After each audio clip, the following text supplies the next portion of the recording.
of Life Choice Wellness Center. And today is day 10 of the 21-day series, Let's Talk Health. So if you've been with us for the last 10 days, I want you to give us a thumbs up here in the comment box. If not, go back, check out some of the other topics, and come back and let us know which one you liked the best. All right, so today we're going to be talking about ADHD and the brain-gut connection. So number one, we're going to talk about what is the brain-gut connection.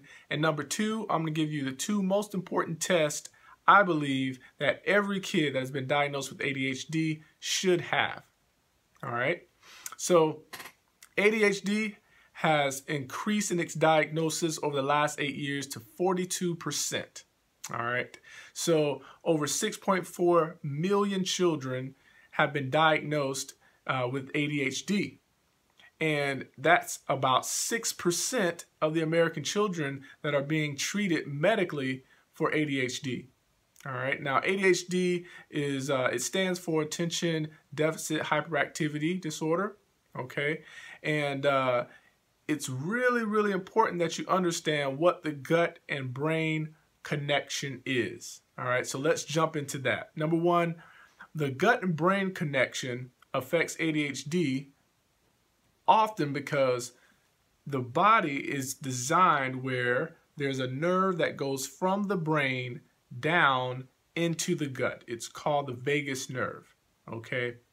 Now this nerve helps control diaphragmatic contraction and relaxation, right? Which is your diaphragm relaxing and contraction with health breathing. It affects your stomach and how it digests the food. Also, it also affects the movement in your intestines in order to get things digested properly. And that can be affected, or that nerve can be inflamed over time due to the digestive process, okay? Which we have talked about previously in a couple other videos when we talked about leaky gut, right?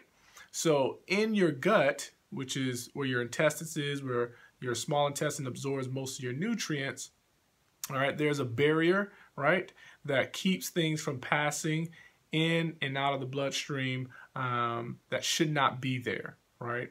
And so that's how good nutrients gets in, and that's how it protects from pathogens and undigested food and other proteins that should not be passing through from getting into the bloodstream, okay? Now, most of your nervous system is actually in that area in your gut, right? And your immune system, most of your immune system is also there in the gut, okay?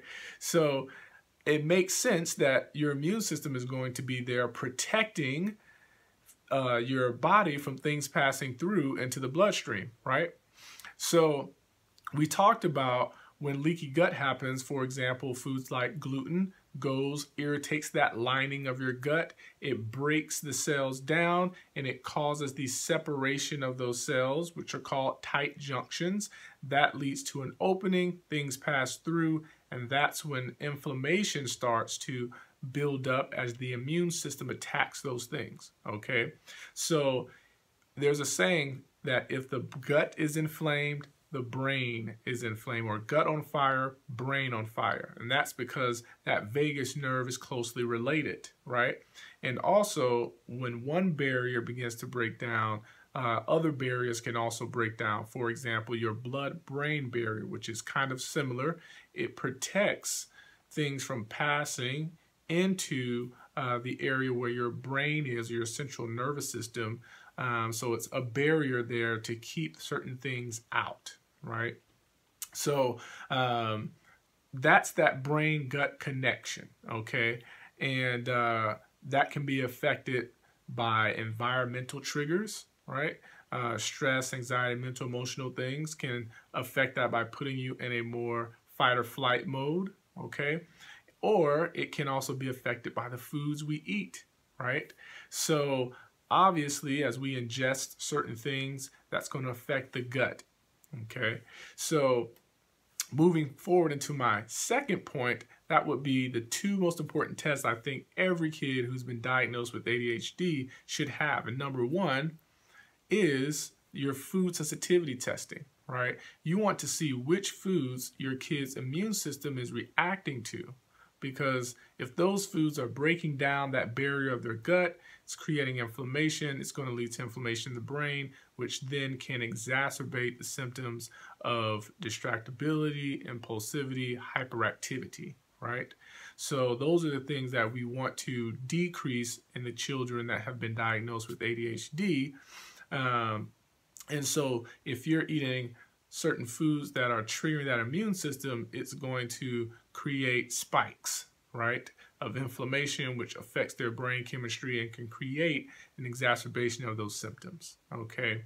And then number two, the second test is an impermeability test, meaning that they're finding out what type of level of leaky gut your kid may have, if they have it at all. Okay, now there was a scientist who was trying to make a vaccine and stumbled upon a molecule called zonulin. Okay, and that is a byproduct of the breakdown of the proteins and the cells in your gut, in that lining of the gut that creates that barrier. And as you see more of that in the bloodstream, then you know you have a leaky gut. Okay. And so they can measure that in the blood and therefore create this impermeability test. All right. There's other things they also look for, right? The breakdown of the actual cells, whether that's it's called actomycin, and then they also have lipopolysaccharides, which is the byproduct of different bacteria being broken down, which leads to endotoxins. Okay, those things aren't necessary for you to know, but that is the other test that I think can be very valuable to you and your child in knowing if they have a leaky gut and what level of severity that is, right? And then as you know which foods are affecting that, right, you remove those foods, your body can then heal the gut, absorb the proper nutrients you need, and also deflame the gut, which is going to hopefully decrease the exacerbation of hyperactivity, distractibility, impulsivity. All right, so we have a seminar that's coming up really soon. It's going to be talking about sensitivities, deficiencies, and toxicities, okay? And that's really, really important when it comes to many conditions, but in particular ADHD, all right? So for example, we had this 11-year-old kid, all right, who came in and we food tested him, all right? And we saw that he was sensitive to dairy, he was sensitive to eggs, he was also sensitive to some of the wheat and gluten in there.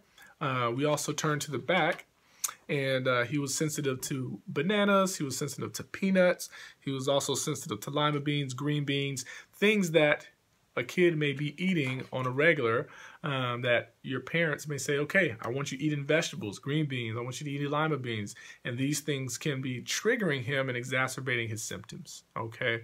So that's the power of the food sensitivity test in order to know which foods to take out and which foods to keep in order to make sure that you're not exacerbating those symptoms, all right? So if you have or know anyone who has a kid who's been diagnosed with ADHD, they should be at this seminar. That way we can really dig in the bolts and nuts about how to truly get some effective care to make sure that the child is getting the nutrients they need, that they're healthy, and they're not exacerbating symptomatology. All right? So I hope this was helpful. If it was, I want you to share, I want you to like, and I want you to sign up for this seminar. You can call us at 949-600-7988, or you can click the link below that will be in the comment box, and that way you'll get to the seminar. We can get you all the information you need. All right? So remember, the brain-gut connection, it's very important. If your gut is on fire, your brain is on fire. Number two, get the food sensitivity test and get the leaky gut test to know for sure that your child does or does not have leaky gut, or which foods trigger their immune system and can be exacerbating their symptoms. All right? Remember, choose well, live well, and be well. We'll see you soon.